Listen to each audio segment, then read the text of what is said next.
3대 특검의 수사가 속도를 내고 있는 가운데 장동혁 국민의힘 대표는 어제 예정에 없던 긴급 기자회견을 열었습니다. 여기서 민주당을 향해서 강한 발언들을 쏟아냈는데 들어보시죠. 날조와 공작의 포문을 열었던 서영교, 부승차는 여기저기 책임을 떠넘기고 있습니다. 더불어민주당은 반헌법적 정치 테러 집단임이 명백합니다. 진짜 해산해야 할 위헌 정당은 더불어민주당입니다. 이미 의회는 장악됐습니다. 행정 권력도 장악됐습니다. 이제 사법부만이 남았습니다. 그래서 이렇게 대법원장을 몰아내는데 민주당이 광기를 부리고 있는 것입니다. 그리고 그 사법부 안에 내란 특별재판부라는 암덩어리를 집어넣으려고 발작을 하고 있는 것입니다. 이민찬 부위원장님, 장동혁 대표의 발언이 굉장히 수위가 높은데 반격을 대대적으로 시작하겠다라는 어떤 그런 선언처럼 들리기도 하고요. 그렇죠. 반격 의미도 있겠지만 이 민주당의 적반하장식 정치, 헌정 질서를 문란하게 하는 이 태도에 대해서 이대로 있어서는 안 된다. 이런 의문을 많이 갖고 있는 것입니다. 입법과 행정을 장악한 민주당, 사법부의 수장을 공격하고 있어요. 근데 그 소재가 무엇이냐? 어떤 가짜뉴스, 찌라시 수준의 가짜뉴스를 갖고 공격을 했습니다. 그런데 시간이 지나면서 이것이 가짜뉴스임이 서서히 드러나고 있는데도 민주당은 반성이나 사과는 하지 않고 오히려 특검 수사를 받아서 밝혀내야 한다. 이런 식으로 적반하장식 태도를 보이고 있어요.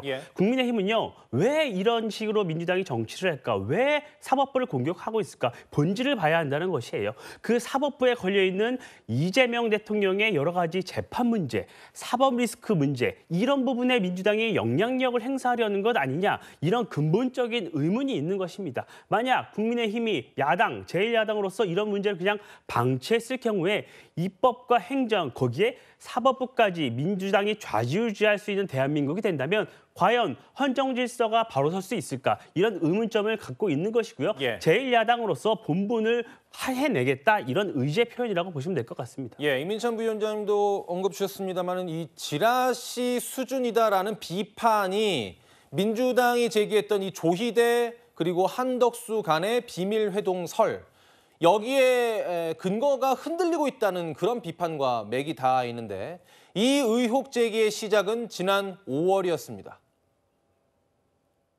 제가 제보 받은 거고요. 오늘 영상 한번 다시 보실게요. 그러니까 나도 그 이야기를 결혼했을 때 4월 4일 날 윤석열 판결 선고 끝나고 조희대 대법원장하고 자우상위원장하고 그다음에 김치식이하고 한덕수하고 목적 대의원님하고 점심을 먹었다 이러지.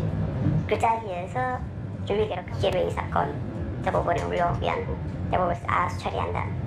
그런 얘기 했다면서요. 대법원장 스스로가 사법부의 독립 재판의 공정성을 훼손한 것을 넘어서 내란을 옹호하고 한덕수에게 정권을 이양할 목적으로 대선판에 뛰어든 희대의 사건입니다.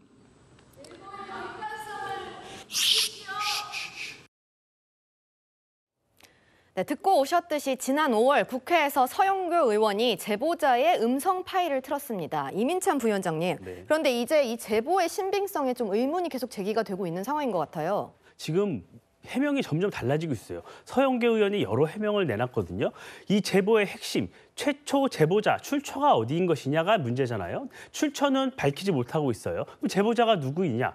전 정부의 고위 관계자였다. 또 전직 국회의원이었다. 여러 가지 해명이 오락가락하고 있는데 핵심을 짚지 못하고 있는 것이죠. 왜냐? 서영교 의원의 제보 같은 경우에는 문제가 이 사실관계 자체가 다릅니다. 최초에 서영교 의원이 어제 SNS에 글을 올렸어요. 근데 5월 1일에 한 국회의원으로부터 제보를 받았다는 표현을 썼습니다. 근데 그 제보를 한 국회의원이 최혁진 의원이라고 본인이 밝혔어요. 근데요, 5월 1일이면 최혁진 의원이 현역 의원이 아니었습니다. 최혁진 의원은 6월에 비례대표를 승계했어요. 이렇게 가장 기초적인 사실관계 자체가 다른 상황이에요. 그러면 이 문제가 점점 드러나고 있는데 서영교 의원 같은 경우에는 어떤 친여 성향의 유튜브 방송에만 출연해서 본인이 항변을 하고 결국에는 특검을 통해서 이 문제를 밝혀내야 한다. 이런 주장만 반복하고 있습니다. 그런데 민주당의 김병기 원내대표 같은 경우에는 최초에 이 발언을 한 의원분들이 해명을 좀 해야 한다, 근거를 제시해야 한다, 이렇게 꼬리를 자르려고 하고 있잖아요. 네. 그런데 이미 그러기엔 좀 늦은 것 같아 보여요. 왜냐하면 정청래 대표가 민주당의 최고위원회의라는 공식 회의석상에서 이 문제를 끌어들여서 조희대 대법원장을 공격했기 때문이에요. 이 문제는 이미 민주당의 공식 입장이 된 것이거든요. 그러면 민주당이 책임지고 이 제보의 출처가 어디인지, 근거는 무엇이었는지 이런 거를 책임지고 밝혀야 하는 상황인데요. 민주당은 전혀 그럴 모습을 보이지 않고 있죠. 오히려 빨리 특검 조사를 받으라고 하는데 특검조차도 이걸 어떻게 수사해야 될지 모르겠다는 입장입니다. 그럼 민주당이 이 문제를 더 이상 끌고 가지 말고 민주당의 결자 해지하는 모습을 빠르게 보여야 한다는 말씀 드리고 싶어요. 네, 민주당은 이러한 의혹 제기에 대해서 사건의 본질을 왜곡하고 있다 이런 취지로 얘기를 하는 것 같아요. 서재원 부위원장님, 네, 서재헌 부위원장님. 네, 맞습니다. 본질이 제일 중요한 거잖아요. 그러니까 전원, 물론 여당이기 때문에 야당과는 조금 다릅니다. 팩트 체크라든지 조금 더 진실에 가까운 걸 노력하는 부분에 미흡한 점은 공격이라기보다 비판받아야 마땅하지만 그 본질을 놓쳐서는 안 된다. 즉 예. 조희대 대법원장의 어떤 그 이제 대통령 선거에 개입하는 정황. 파기환송 이틀 이 부분하고 또 지기현 판사 있잖아요. 그래서 국민의힘은 이 부분만 공격하시는데 지기현 판사도 같은 5월에 민주당이 제보를 받고 공격 아닌 공격 해명하라고 요구했었잖아요. 룸사롱에 가서 접대했다. 근데 감찰을 받았는데 지금은 흔적도 없습니다. 그러니까 맞다 안 맞다를 이야기를 해주지 않고 지기현 판사 같은 경우에도 주 1회, 주 2회 그냥 느긋하게 하는 거예요. 이게 재판 자체를. 그렇기 때문에 이 문제 사법부가 독립적이지만은 독립이 아닌 어떤 정치에 개입하고 그리고 나서 국민의힘 또 그 당시에는 만약에 이재명 대통령이 당선된다면 유죄로 환송됐기 때문에 선거를 다시 할 수 있다. 그런 공범적인 어떤 언행까지 다 했었거든요. 그런 부분에 있어서 사법부의 독립성을 운운하기 전에 어떤 그 정치에 개입한 문제 제기를 강하게 하는 거죠. 네, 이 기세를 모아서 국민의힘에서는 6년 만에 장외 집회를 예고했습니다. 구 부장님, 네. 이번 장외 집회가 2019년 이후에 처음이라고 하는데 이게 어떤 그 기세를 몰겠다 이런 취지가 있다는 해석도 있더라고요. 네. 지금 국민의힘 입장에서 보면 그 6.3 대선이 끝나고 그 열린 그 국회에서 수적 열세에 몰려서 아무것도 자신들의 뜻을 지금 펼치지 못하고 있습니다.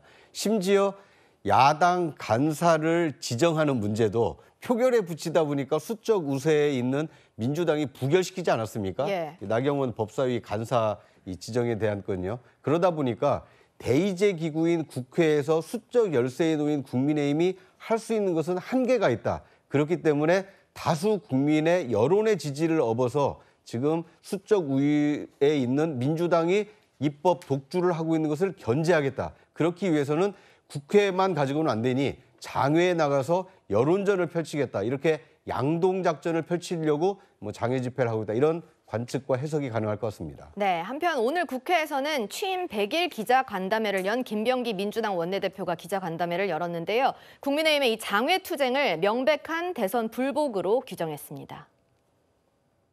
내란 전담 재판부 설치 주장은 사법부에 대한 공격이 아니라 국민과 내란 종식을 위한 방어 수단입니다. 서울지법이 지기현 재판부에 판사 1명을 추가로 배치했지만 국민 눈높이에는 여전히 부족합니다. 국민이 안심할 수 있게끔 사법부는 내란 척결에 대해 단호하고 공정하며 무엇보다 신속하게 처리할 것임을 천명해 주시기 바랍니다. 국민의힘과의 대화 원칙은 분명합니다. 민생은 함께합니다. 그러나 내란과 관련된 세력에게 관용은 없습니다. 내란과 민생을 철저히 분리하겠습니다. 장외투쟁과 대통령 탄핵을 운운하는 건 명백한 대선 불복임을 다시 한번 강조합니다. 네, 이민창 부위원장님, 김병기 원내대표 발언 어떻게 들으셨습니까? 답답합니다. 지금 이 사태의 본질이요. 대선 불복이 아니죠. 이 사태의 본질은요. 재판 불복이고 사법 불신을 조장하는 민주당의 적반하장식 태도예요. 왜냐하면 조희대 대법원장, 그 대법원에서 전원 합의체 판결을 통해 이재명 대통령에게 유죄 취지 파기환송을 했잖아요. 만약에요. 대법원에서 이재명 대통령에게 무죄로 선고했다면 민주당이 지금 이렇게 하고 있겠습니까? 전혀 아니죠. 판결이 빨랐다, 늦었다, 민주당이 원하지 않는 본인들이 수용할 수 없는 판결이 나오면 사법부를 공격하는 이 행태 자체가 문제인 것입니다. 법원 판결을 정치권부터 존중을 해줘야지 국민들도 신뢰하고 법치주의가 바로 설 수 있는 것입니다. 재판을 빨리 했다. 그때 문제 제기를 하고 있지 않습니까? 그런데 지금은 또 내란 재판부를 설치해서 재판을 더 빨리 하겠다고 주장을 하고 있어요. 그런데요, 내란 재판부를 설치하게 되면 재판이 빨라지지 않습니다. 오히려 재판부가 교체가 되면 재판 기록을 다시 검토해야 되는 문제 때문에 오히려 더 재판이 늦어질 수가 있는 것이에요.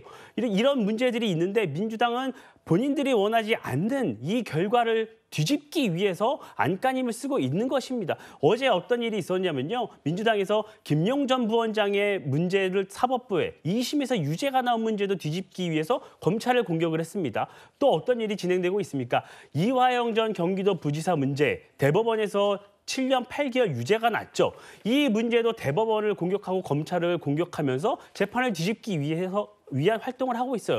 이 문제의 정점에 누가 있습니까? 모두 이재명 대통령의 사법 리스크와 연관이 되어 있는 것이에요. 저는 민주당의 이런 사법 불복 문제가 이 사태의 본질이고 핵심이지 지금 대선 불복은 전혀 어불성설이란 말 드립니다. 네, 반론 듣겠습니다. 네, 그러니까 이제 정치 검찰의 행위 문제도 짚어야 되죠. 그 김용 전 부원장 같은 경우에는 억울한 겁니다. 그리고 남욱이라는 이 범죄자도 지금 진술을 번복했어요. 그러니까 정진상, 김용의 돈을 받은 거는 그가 검사에게서 들었다는 겁니다. 예, 그리고 나서 지금 전원에 가지고 굉장히 문제 제기하지 않습니까? 김용 전 부원장 같은 경우에는 코로나 시기에 7억, 8억의 수억을 받았는데 이것은 전원도 없습니다. 계속 광주, 호남 지역위원장에게 어떤 정치적인 목적으로 위해서 매간 매직도 아닌 돈을 해서 표를 샀다고 하는데 그 증언도 없어요. 전원도 없고 증거도 없다. 예. 그런데 2심까지 계속 유죄를 했다. 그 부분에 대해서 문제 제기를 하는 것이고 그 답답한 것이 국민의힘은 지금 국민의힘 당원들도 국민의힘을 규탄하고 있는 것이거든요. 왜냐? 선거에서 졌는 것은 패배잖아요. 그 책임을 지는 것인데 계엄에 대해서 옹호하고 지금 규탄대회 하잖아요. 사실은 이게 석고대제, 석고대회를 해야 되는데 이게 본인은 반성하지 않고 본인이 야당이 된 것에 대해서 책임을 져야 되는데 야당 탄압이라고 적반하장식으로 하다 보니까 국민의힘 당원들도 답답하다는 겁니다. 지금. 예. 그런데 이게 본질적으로 들어가면 지금 두 분께서 말씀해 주신 문제일 텐데 저는 민주당이 궁금한 게 이거예요. 그러니까 근본적인 문제 제기를 할 때 꼭 이렇게 무리한 어떤 아직은 뭔가 확인이 안 된 근거로 했어야 했는가. 왜냐하면 이게 오히려 민주당의 스텝을 꼬이게 만드는 거 아닌가. 지금 당 지도부에서도 그 의원들이 서영교, 부승찬 의원들이 해명해야 된다는 식으로 나왔잖아요. 그렇죠. 그러니까 여당일 때, 야당일 때 문제 제기라든지 그건 분명히 잘못된 부분이라기보다는 태도에 대해서는 아쉬운 부분이 있는 것이죠. 그러니까 조금 더 진실에 가깝게 해야 되는 것인데 저희 국회의원들이 사실 수사권은 없잖아요. 그러니까 제보를 받고 전원이 있다고 하면 그걸 또 국민들께 또 소통해서 설명을 또 받아내는 것이 역할이기 때문에 예전에 청담동 술자리 의혹에 대해서는 결론적으로 거짓으로 판명 났지만 그때 건진법사 관련해서는 그것이 또 진실로 밝혀졌지 않습니까? 그렇듯이 지금 상태에서는 그런 여당에 대해서 이제 여당의 입장에서 문제 제기하는 방식에 대해서는 저희들이 좀 더 조심할 필요가 있지만 늘 얘기했던 본질을 또 놓쳐서는 안 된다는 말씀도 한번 강조드립니다. 하지만 던져서 맞을 수도 있다라는 식으로 던지는 것보다는 뭔가 확인을 해서 던지는 게 더 중요하지 않을까 싶기도 한데 어찌됐든 간에 국민의힘 입장에서는 이건 반격의 기회로 삼고 있는 것 같습니다.